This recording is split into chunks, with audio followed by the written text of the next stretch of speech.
नमस्कार, मैं हूं शुभांगी द्विवेदी।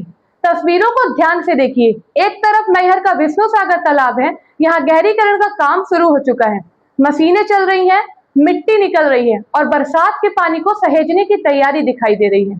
और दूसरी तरफ नादन का धर्म सागर तालाब, करीब 85 एकड़ में फैला यह विशाल जलाशय आज भी इंतजार कर रहा है कि शायद किसी दिन इसकी भी सुध ली जाए।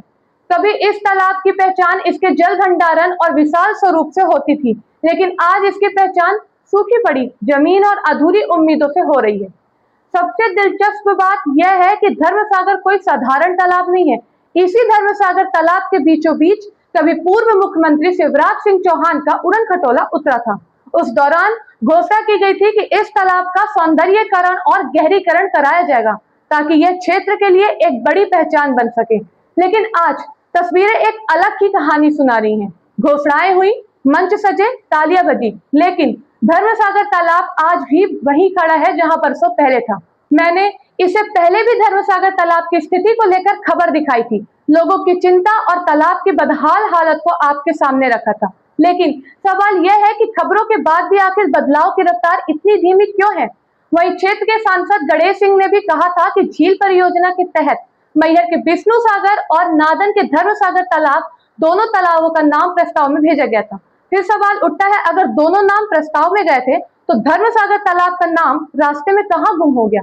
किस फाइल में अटक गया, किस टेबल पर रुक गया, या फिर विकास की गाड़ी मैहर तक तो पहुंच गई लेकिन नादन आते आते उसका डीजल खत्म हो गया।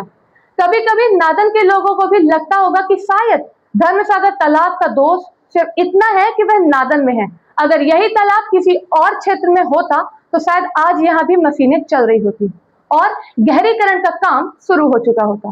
क्योंकि अगर जल संरक्षण की चिंता है तो 85 एकड़ में फैले धर्मसागर जैसे विशाल तालाब पर काम सबसे पहले होना चाहिए था। बरसात दस्तक दे रही है, बादल आने वाले हैं, लेकिन धर्मसागर आज भी पूछ रहा है कि आखिर मेरी बारी कब आएगी। आज गहरीकरण होगा तो कल पानी रुकेगा, आज तैयारी होगी तो आने वाली पीढ़ियां को उसका लाभ मिलेगा। लेकिन अगर आज भी इंतजार ही होता रहा तो फिर बारिश का पानी बह जाएगा और बाद में जल संरक्षण और बैठकों और भाषणों का दौर जरूर शुरू हो जाएगा।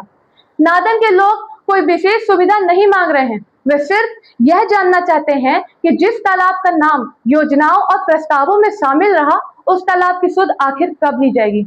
अब देखना यह है कि धर्मसागर तालाब तक प्रशासन की नजर पहले पहुंचती है या फिर एक और बरसात गुजर जाती है।